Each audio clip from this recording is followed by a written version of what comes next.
And Boop, boop, boop, boop, scoop. I missed you, Kate. I missed you, Dom. I know we saw each other last week, but still. Hi, Kate. Hi, Dom. How are you today? I don't know why, but I'm really happy. Okay. Is that not normal? No. I think I really look forward to our Monday evening recording sessions because I couldn't they agree just make more. me happy and Yeah. giggle. And you're so funny. Did you know that? Well, I was doing some video editing before, and I was just giggling too. So I was so excited. And I have done today's episode. So I always get so excited to share it with you. I just want to share it. That's how I feel. So I always look forward to our Monday night. It's the best. You always like, I do notice you just want to get into it. And I'm like, Kate, how you doing? Tell me. I'm like, I've got a story to tell. Leave me alone. Listen to me. But before I do get into we're off to a flyer.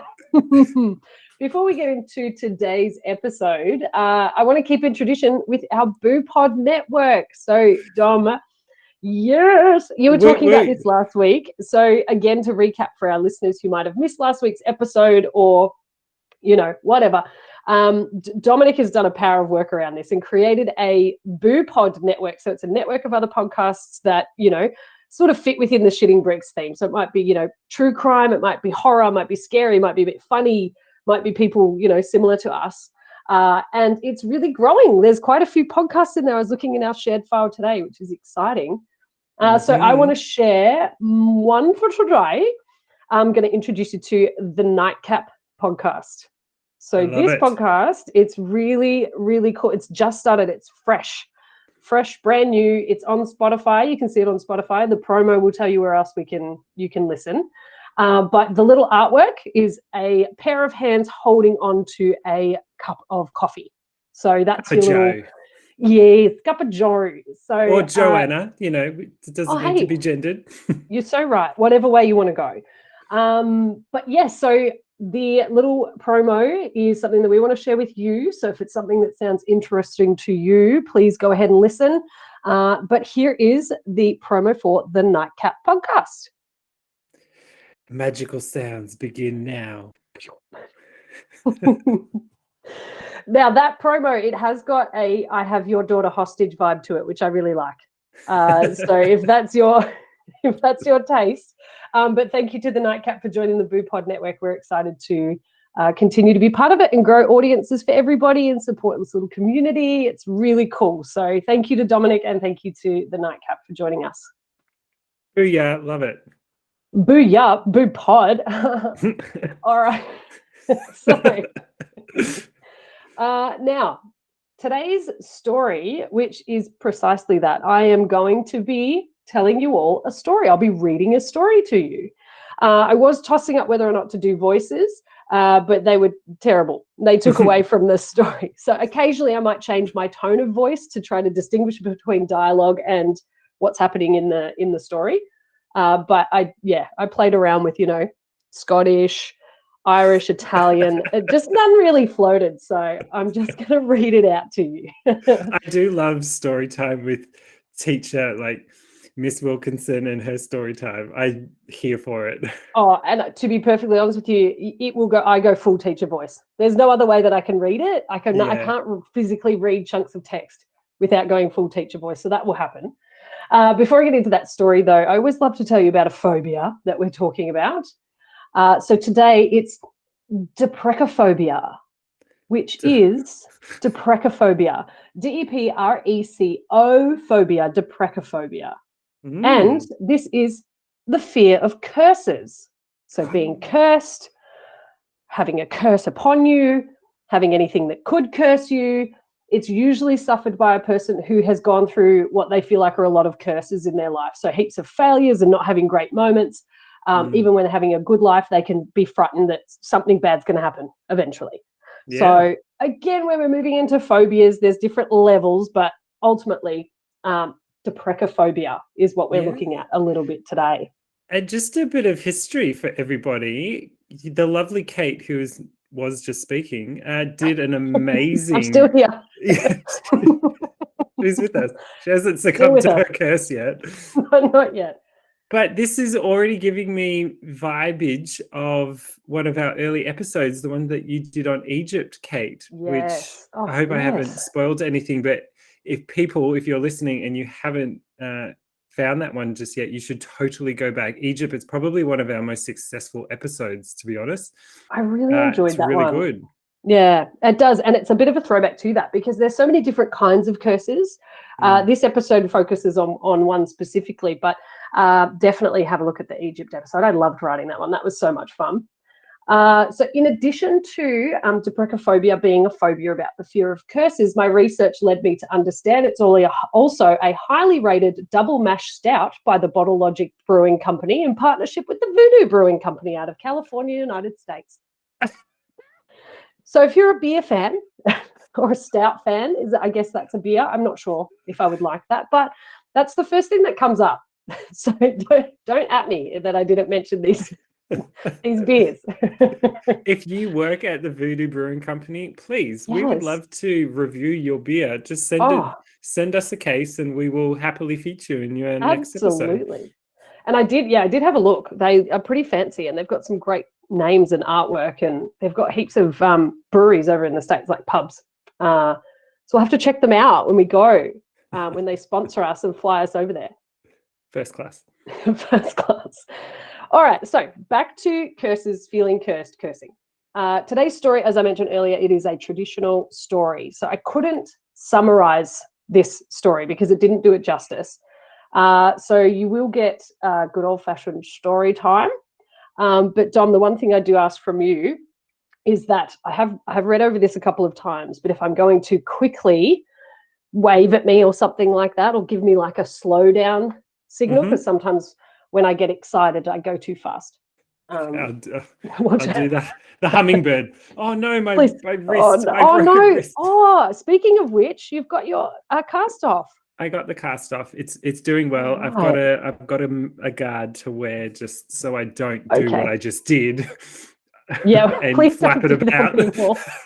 You've got like one of those guards that that traditionally those ladies in the supermarket, the cash register wrist guard type dealies that they.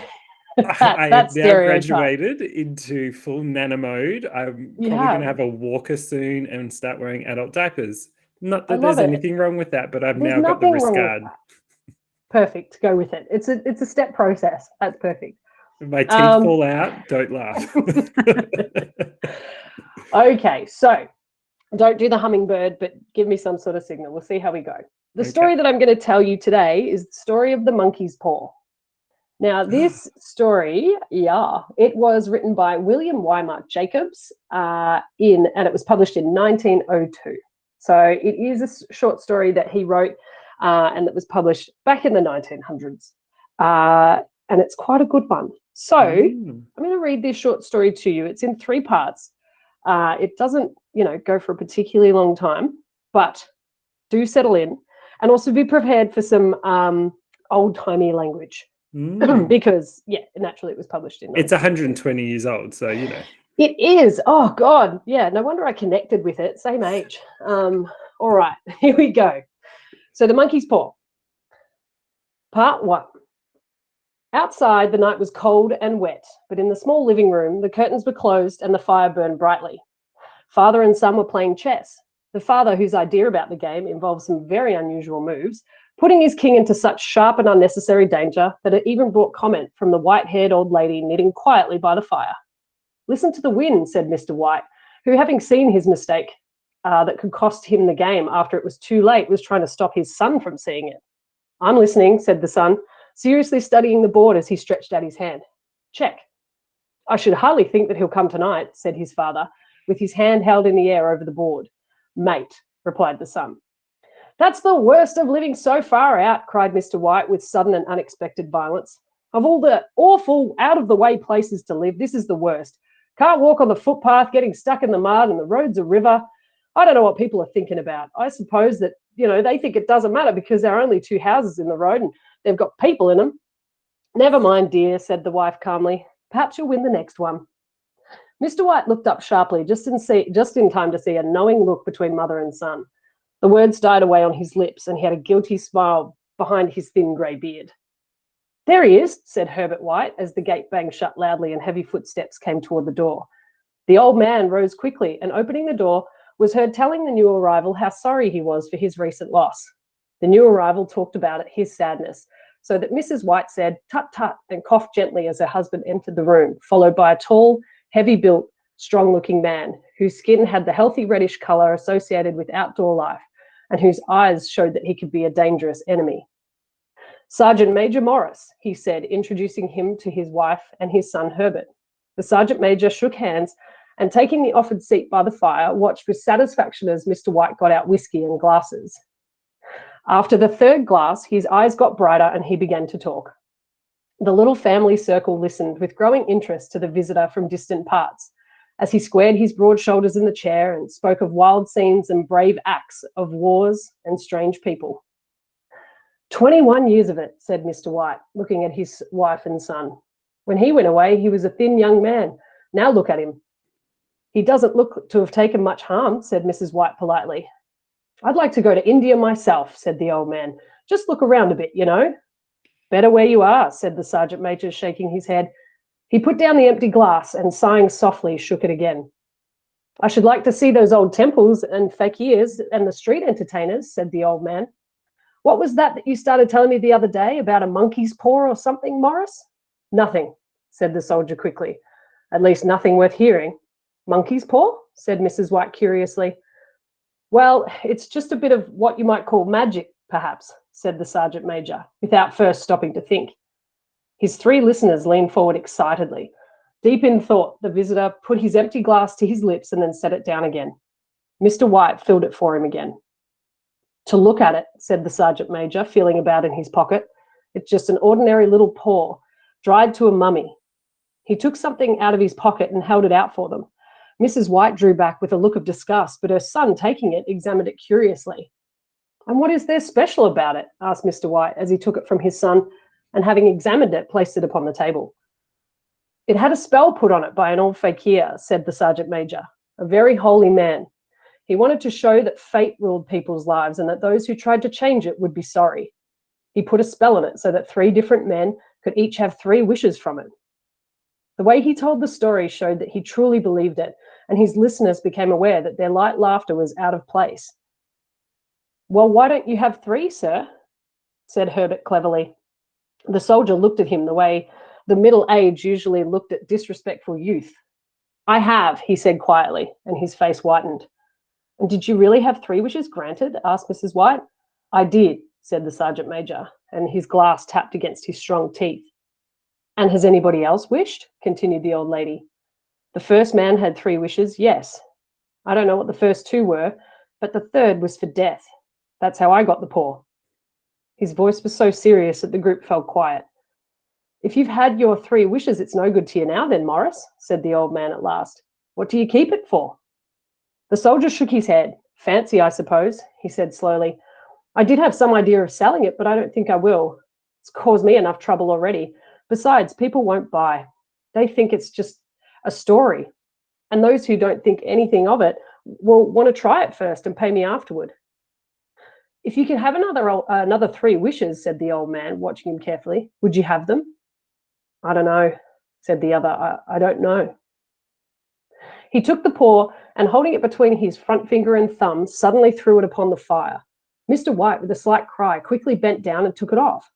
Better let it burn, said the soldier sadly, but in a way that let them know he believed it to be true. If you don't want it, Morris, said the other, give it to me. I won't, said his friend with stubborn determination. I threw it on the fire. If you keep it, don't hold me responsible for what happens. Throw it on the fire like a sensible man. The other shook his head and examined his possession closely. How do you do it? He asked. Hold it up in your right hand and state your wish out loud so that it can be heard, said the Sergeant Major. But I warn you of what might happen. Sounds like the Arabian Nights, said Mrs. White, as she rose and began to set the dinner. Don't you think you might wish for 4 pairs of hands for me? Her husband drew the talisman from his pocket, and all 3 laughed loudly. as the sergeant major, with a look of alarm on his face, caught him by the arm. "If you must wish," he demanded, "wish for something sensible." Mr. White dropped it back in his pocket and, placing chairs, motioned his friend to the table.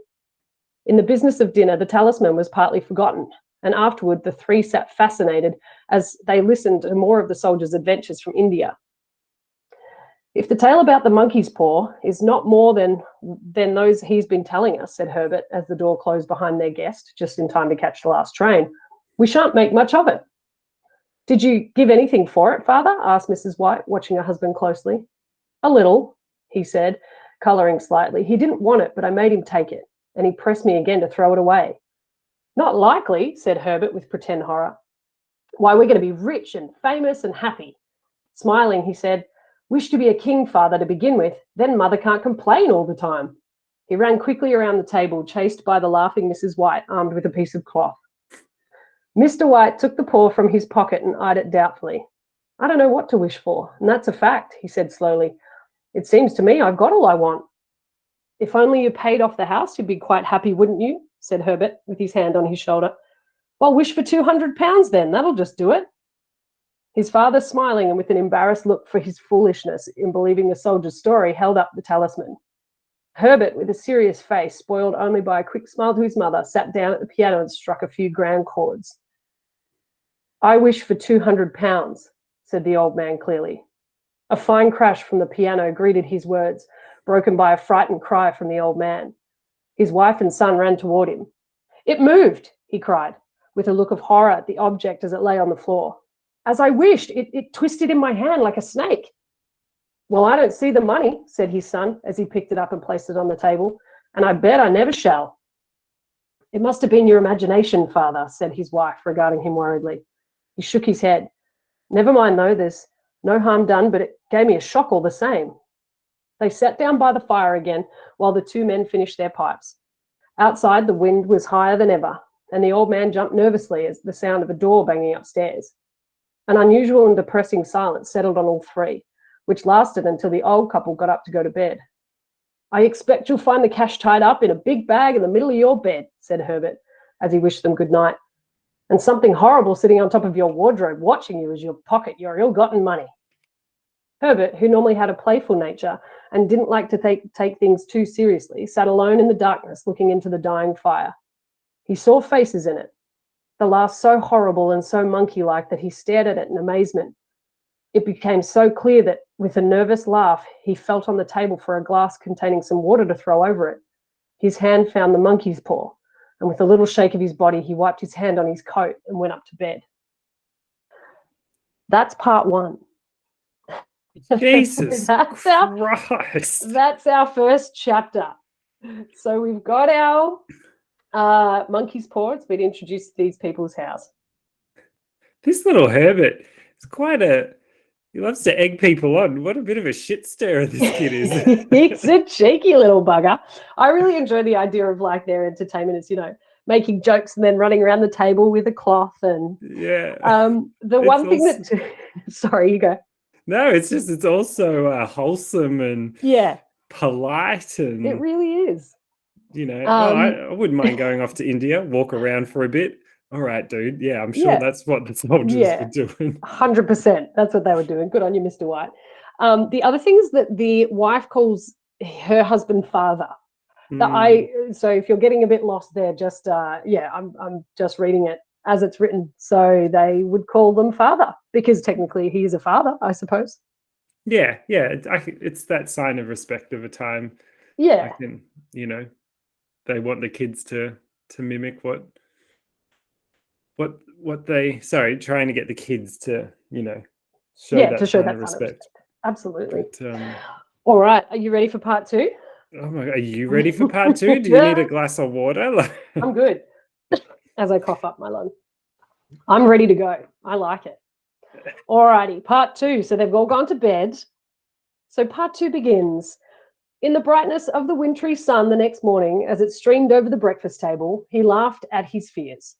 The room felt as it always had, and there was an air of health and happiness, which was not there the previous night. The dirty, dried-up little paw was thrown on the cabinet with a carelessness which indicated no great belief in what it could do. "I suppose all old soldiers are the same," said Mrs. White. "The idea of our listening to such nonsense. How could wishes be granted in these days? And if they could, how could £200 hurt you, father?" "Might drop on his head from the sky," said Herbert. "Morris said things happen so naturally," said his father, "that you might, if you so wish, not see the relationship." "Well, don't break into the money before I come back," said Herbert as he rose from the table to go to work. "I'm afraid it'll turn you into a mean, greedy old man, and we'll have to tell everybody that we don't know you." His mother laughed, and following him out the door, watched him go down the road, and returning to the breakfast table, she felt happy at the expense of her husband's readiness to believe such stories. All of which did not prevent her from hurrying to the door at the postman's knock, nor when she found that the post brought only a bill talking about how sergeant majors can develop bad drinking habits after they leave the army. "Herbert will have some more funny remarks, I expect, when he comes home," she said as they sat at dinner. "I know," said Mr. White, pouring himself out some beer. "But for all that, the thing moved in my hand, that I'll swear to." "You thought it did," said the old lady, trying to calm him. "I say it did," replied the other. "There was no thought about it. I had just— What's the matter?" His wife made no reply. She was watching the mysterious movements of a man outside, who, looking in an undecided fashion at the house, appeared to be trying to make up his mind to enter. In mental connection with the £200, she noticed that the stranger was well dressed and wore a silk hat of shiny newness. 3 times he stopped briefly at the gate and then walked on again. The 4th time he stood with his hand upon it, and then with sudden firmness of mind pushed it open and walked up the path. Mrs. White at the same moment placed her hands behind her, hurriedly untying the strings of her apron, and put it under the cushion of her chair. She brought the stranger, who seemed a little uncomfortable, into the room. He looked at her in a way that said that there was something about his purpose he wanted to keep a secret, and seemed to be thinking of something else as the old lady said she was sorry for the appearance of the room and her husband's coat, which he usually wore in the garden. She waited patiently as the man was about to state his business, but at first he was strangely silent. "I was asked to call," he said at last, and bent down and picked a piece of cotton from his trousers. "I come from Moore and Megan's." The old lady jumped suddenly as in alarm. "Is anything the matter?" she asked breathlessly. "Has anything happened to Herbert? What is it? What is it?" Her husband spoke before he could answer. There, mother," he said hurriedly. "Sit down and don't jump to any conclusions. You've not brought bad news, I'm sure, sir," and eyed the other man, expecting that it was bad news, but hoping he was wrong. "I'm sorry," began the visitor. "Is he hurt?" demanded the mother wildly.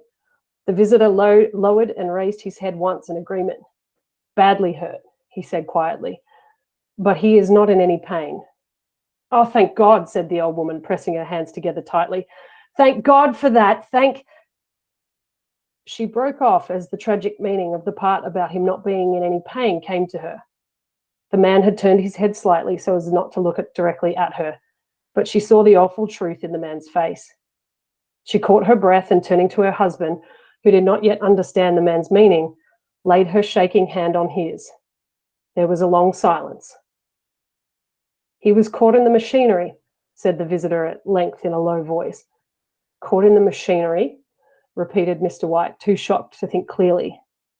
"Yes." He sat staring out the window and, taking his wife's hand between his own, pressed it, as he used to do when he was trying to win her love in a time before they were married, nearly 40 years before. "He was the only one left to us," he said, turning gently to the visitor. "It is hard." The other man coughed and, rising, walked slowly to the window. "The firm wishes me to pass on their great sadness about your loss," he said, without looking around. "I ask that you please understand that I'm only their servant and I'm simply doing what they told me to do." There was no reply. The old woman's face was white, her eyes staring, her breath unheard. On the husband's face was a look such as his friend, the sergeant major, might have carried into his first battle. "I was to say that Moore and Megan's accept no responsibility," continued the other. "But although they don't believe they have a legal requirement to make a payment for your loss, in view of your son's services, they wish to present you with a certain sum." Mr. White dropped his wife's hand and, rising to his feet, stared with a look of horror at his visitor. His dry lips shaped the words, "How much?" £200 was the answer. Without hearing his wife scream, the old man smiled weakly, put out his hands like a blind man, and fell, a senseless mass, to the floor. That's part 2. I knew it. I could sense it. I was like, Jesus. It just is such good writing. I really enjoy it. It gives me goosebumps, and I've read it 4 times in the past week. Yeah, it's a fabulous story. And it's really creepy because as you were telling the story, you know where I'm at. I do. Kate, I'm up in Lolo. Mm-hmm. I can see down the driveway, and no fucking joke, a little boy and a dog just walked past while you were telling it, and I'm like, Herbert? Yeah, Herbert. Herbert. I'll buy some Girl Scout cookies. Oh no! Yeah, that's terrifying. Yeah, where you are is very remote, so I don't love that for you. Goodness gracious! But talk about what a shit job. Like, imagine being asked to go tell anyone that ever has to break news like that. I don't know how doctors do it. I don't know how military people do it. Police officers. I know. I can't comprehend. It would just be awful. Yeah. All right. Part 3. I'm falling off my chair. And can all the fucking ghost kids just not walk by right now? You fucking ghost kids. All right. Hit me, Kate. Let's Part do it. 3. So they've received their £200 for, basically their son dying. Here we are in the huge new cemetery. Some 2 miles away, the old people buried their dead and came back to the house, which was now full of shadows and silence. It was all over so quickly that at first they could hardly realize it and remained in a state of waiting for something else to happen, something else which was to lighten this load too heavy for old hearts to bear. But the days passed and they realized that they had to accept the situation, the hopeless acceptance of the old. Sometimes they hardly said a word to each other, for now they had nothing to talk about, and their days were long to tiredness. It was about a week after the old man waking suddenly in the night, stretched out his hand and found himself alone. The room was in darkness, and he could hear the sound of his wife crying quietly at the window. He raised himself in bed and listened. "Come back," he said tenderly. "You will be cold." "It is colder for my son," said the old woman, who began crying again. The sounds of crying died away on his ears. The bed was warm and his eyes heavy with sleep. He slept lightly at first and then was fully asleep until a sudden wild cry from his wife broke him with a start. "The paw!" she cried wildly. "The monkey's paw!" He started up in alarm. Where is it? What's the matter?" She almost fell as she came hurriedly across the room toward him. "I want it," she said. "You've not destroyed it?" "It's in the living room on the shelf above the fireplace," he replied. "Why?" She cried and laughed together and, bending over, kissed his cheek. "I only just thought of it," she said. "Why didn't I think of it before? Why didn't you think of it?" "Think of what?" he questioned. "The other 2 wishes. We've only had 1. Was that not enough?" he demanded angrily. "No, we'll have 1 more. Go down and get it quickly and wish our boy alive again." The man sat up in bed and threw the blankets from his shaking legs. "Good God, are you mad?" he cried, struck with horror. "Get it," she said. "Get it quickly and wish. Oh, my boy, my boy." Her husband struck a match and lit the candle.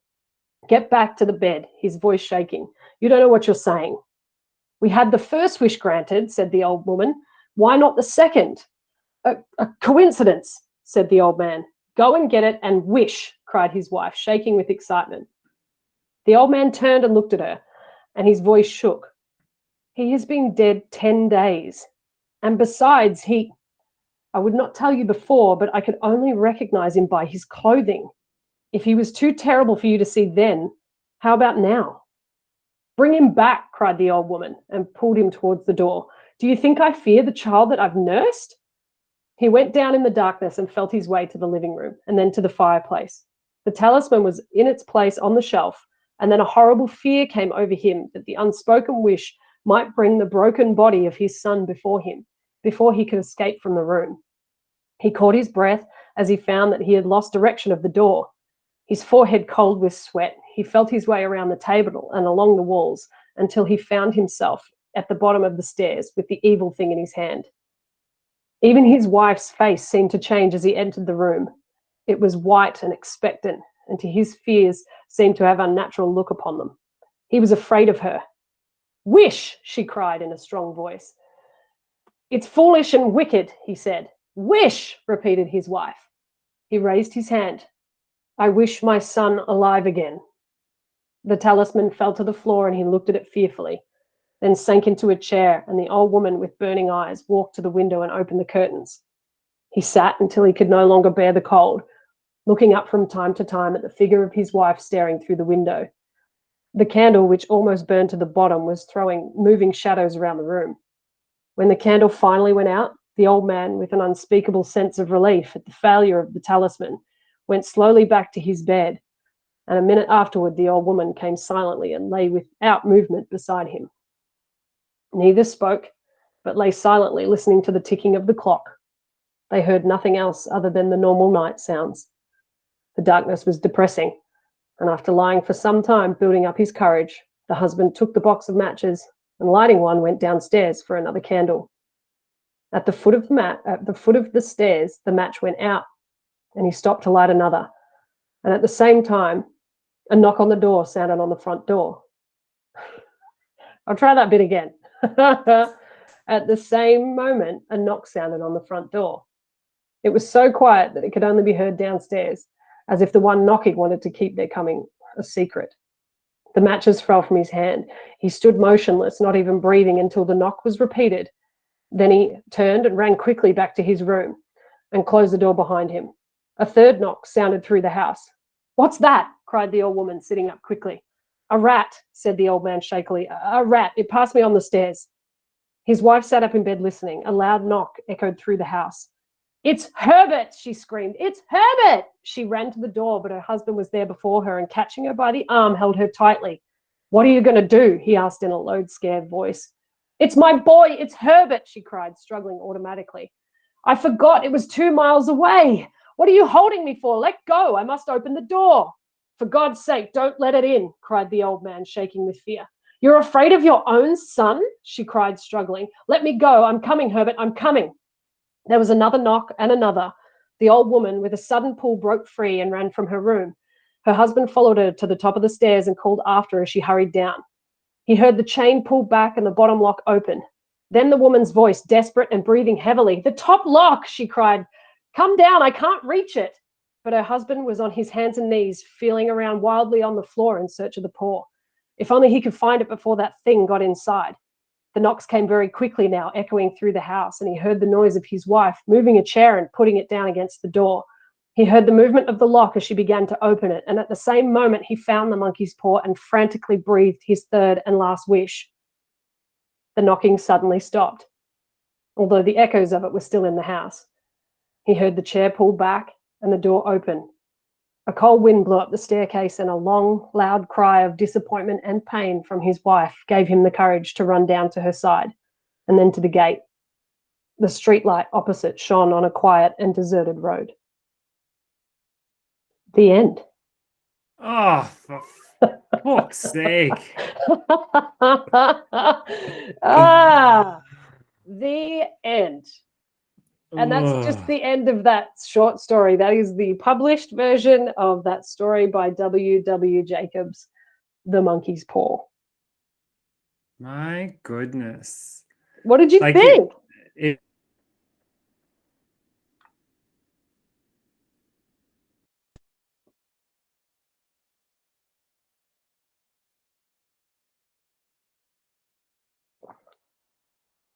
Hang on, I've lost you. I cannot hear you, but I can see you. Oh. There you are. What's happening? I'm not sure. Can you hear me okay? Yeah, I can hear you fine. Okay. But for whatever reason, it just totally stopped recording and everything. Oh. How strange. I will still recording continue. on my end. Yeah. I'll just continue. We'll work it out. Hopefully it works. Actually, stop. Actually, I'm going to have to stop again. Because it's not capturing anything. How very rude. So weird. No. No. Okay. It's like someone possessed my computer for a second there. Oh my goodness. That's creepy. You know what would be even more scary is if like Kane came up and knocked on the door or something like that. But anyway, you asked me what I thought, and I was. Yes. I'll go back. All right, I'll go again if you like. I'll ask you. So, what did you think? All right, what did you think, Tom? What did you think of that story? It's so reminiscent of. It's so well written, but it reminds me of Pet Sematary. It reminds me of a few other like classic scary stories where you just don't tempt fate on these sorts of things because it never pans out the way that it should. Yeah. And they're the best stories. Like, why do we... All I was thinking when you were telling this story is, why did we get into like religions getting into the Bible and all that sort of shit to teach morality and whatever? Like, just a good fucking scary story, a good paranormal story will easily control the masses. You don't need some religious that will sort you right out. Yeah, for sure. And it's funny that you mentioned Pet Sematary because that is based on that story. It is based on it. That's one of our pop culture references. Yes, so but lots of... I know, but there is lots of pop culture that has come about because of it. So in 1933, so 30-ish years after it was published, there was a film directed by Wesley Ruggles. No idea who that is.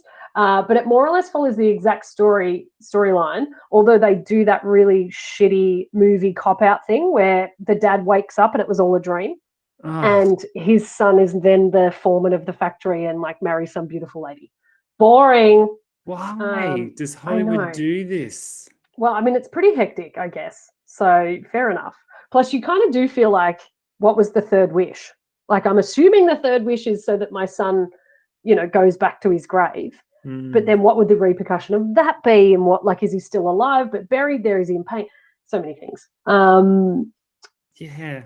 But so you don't want to know. Like, that's the thing. It's your imagination. We do this in so many of our episodes, Kate, where it's like the untold story or the cliffhanger is worse than any true horror. Like, you don't know what was on the other side of that door, right? That's right. Exactly. You don't know if he's in the house. Like, maybe he's... who knows? But yeah, that's the beauty of it. And that's why I really enjoyed that story. I'm glad that I had the opportunity to read it out. Well done. Hey, thanks. So 1933, movie by Wesley Ruggles, who did the Hollywood thing, lame. The Simpsons, a very popular one. So the monkey's paw, it's a magical 7/8 hand that can grant wishes. It's got one of the best scenes too when Homer first finds it, but I'll get to that. So it's got 4 fingers at each time someone makes a wish, the finger goes down. Every wish, however, has a negative twist. It appears on Lisa's Nightmare segment of the Treehouse of Horror 2. So it's a very early episode. And it was sold to Homer by a salesman in Marrakesh. And that's the sequence where Homer goes, "Oh, I got it from this man just over there." And it's just like a willy willy, like a little mini tornado thing. Yeah. And it's like, "Oh my God." And he goes, "Oh no, he was over there." He's like, looks to the left and the guy's still there. And I think the old guy goes, "You'll be sorry." Classic Simpsons. But Maggie wishes for a new pacifier that arrives in a luxury car. Oddly, this is the only wish that doesn't have any negatives. Bart wishes for the Simpsons to be rich and famous, which ends up with the family being hated. Lisa wishes for world peace, which results in aliens coming to Earth. tie in with some of our other episodes. Homer wishes for a turkey sandwich, and the sandwich is too dry for his taste. And just as Homer decides to throw the monkey's paw out, Flanders ends up getting it. And then Ned Flanders wishes for the impending invasion of Kang and Kodos to be repelled, the aliens. Shockingly, Flanders' wishes don't seem to come out with the usual consequences, and some townspeople hail him as the hero and carry him back to his house while scattering him with roses. Flanders then decides to spruce up the old homestead, causing their house to be turned into a castle. And then Homer enviously and bitterly wishes that he had a monkey paw. Because I wish I had a monkey paw. So that's the Simpsons refo. There was another one which, when I was watching it, I didn't make the connection, but now afterwards. So I don't know if you have seen it, but Wonder Woman 1984. I haven't actually seen it. It's not the best one. Like, it's not, it was a bit of fun. But for our DC fans out there was an article from Screen Rant, and its title was Wonder Woman's 1984 Monkey's Paw Connection and Changes Explained. In Wonder Woman 1984, the Dreamstone is portrayed as a monkey's paw-like device. So the Dreamstone's what they all want to get. It's granting wishes to those who hold it, but throwing unintended consequences their way by taking something dear in return. As in the monkey's paw, Wonder Woman uses the power of the Dreamstone to bring back a dead loved one, reviving Steve Trevor, who died during the climax of 2017's Wonder Woman. Spoiler alert. As a result, her powers and abilities start to fade. Barbara Minerva wishes to become an apex predator, transforming into a cheetah-human hybrid as part of the Dreamstone's toll. She gives up her humanity. And then villain Maxwell Lord wishes to become the stone, but his body begins to deteriorate under the artifact's influence, and he almost loses his son. While these wishes are largely different for those featured in W.W. Jacobs' short story, the idea of wishes having twisted consequences is very much lifted from that original work. In case the influence wasn't clear, Steve directly references the monkey's paw in the scene where they realize the Dreamstone's wishes come with a price. So that is in Wonder Woman 1984. And then finally, to finish up my pop culture references, there was a horror movie made in 2013. It's called The Monkey's Paw. Good name. Oh, who knew? And it is more or less based on that sort of traditional story. Quick synopsis: the film centers on Jake Tilton, who acquires a mystical monkey's paw talisman that grants its possessor 3 wishes. Jake finds his world turned upside down after his first 2 wishes result in his co-worker Tony Cobb being resurrected from the dead. Yeah. As Cobb pressures Jake into using the final wish to reunite Cobb with his son, his intimidation quickly escalates into relentless murder, forcing Jake to outwit his psychotic friend and save his remaining loved ones. So that's a bad consequence. If you go and see the trailer, we might even post a bit of it, but they're literally driving in a car, and this Cobb guy, jettisons out a window after a car crash. And Just casually, they hit a telephone pole and he wasn't wearing his seatbelt. So wear your seatbelts, people. Wear your seatbelt. There's the survival. Thank you. Safety tip. Safety 101. But half the back of his head's missing. So he's not feeling well for the whole movie, which is understandable. Why he then needs to go ahead and kill some people.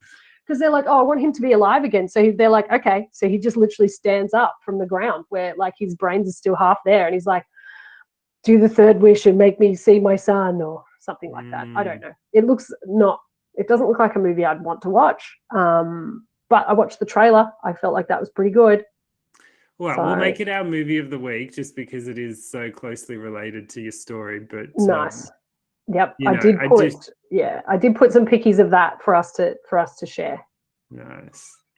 But look, rule number 1, if you're ever gonna wish the person to be resurrected, get into the T's and C's about it. I want them to return as they were.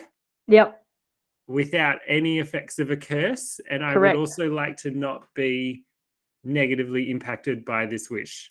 Imagine doing that, going into the CBD, going to PricewaterhouseCoopers or whatever, a place that has lawyers at, maybe they're accountants. I don't know. I've just seen a building in the city. I assume they're important. And you go there and you're like, I would like the terms and conditions. I need the product disclosure statement. I would like you to bring all of these documents in. I want to fine print this shit because I don't want any weird cuckoo cursed people coming back to life. That's for sure. But the moral of the story is exactly like the captain of the Pussycat Dolls once said, be careful what you wish for or you just might get it. Yeah, you just might get it. You just might get it. Get it? Were you waiting this entire episode to do that gag? Yes. I am so proud of you. I think that has to win Gag of the Year award. Thank you. Thank you so much. I think that Gag of the Year is excellent because it made me feel sick saying it. So I think that's perfect because of how shit that joke was. But yes, I did type it out. And yes, it is in my research for today's episode. If we were ever to do this episode live in front of an audience, I would have totally either made you or I would have done the dance routine to it as you sang it. Well, I mean, you obviously know the dance routine, so I'm suggesting that you do it first. I'll follow. Well, listeners, you just might have to stay tuned for all the exciting things Kate and I have got planned in the future. Absolutely. Which does entail live audiences.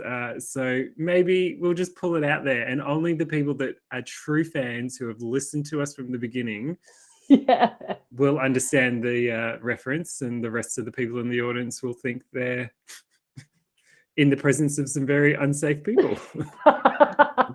Which is really what the Comedy Festival is all about. Yes. Excellent. Well, Dom, that's my episode. That's the monkey's paw. I really appreciate you sitting and listening to me, telling my story and trying to focus on breathing, because at times I would happily just read and not inhale. And big shout out again to the Nightcap podcast, who's part of our Boo Pod network. If you're listening to this and you have a podcast that you think would work well within our Boo Pod network, just to make friends and share connections and share info, send us a DM. Yeah, and well done, Kate. Congratulations. That was so well done. I think I love that we are playing around with the formatting of our shows a little bit and trialing some new things. And I think some storytelling is just fantastic. I reckon we can work up to some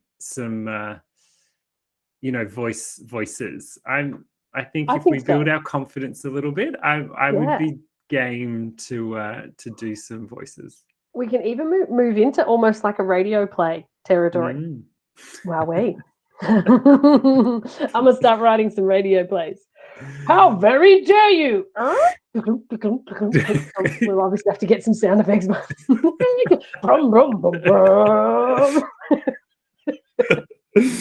All right, people, we should go. We should. We'll leave you to your day, your night, your morning, your evening. We love you so much. Speak to you soon. See you, Dom. Love you. Bye. Herbert.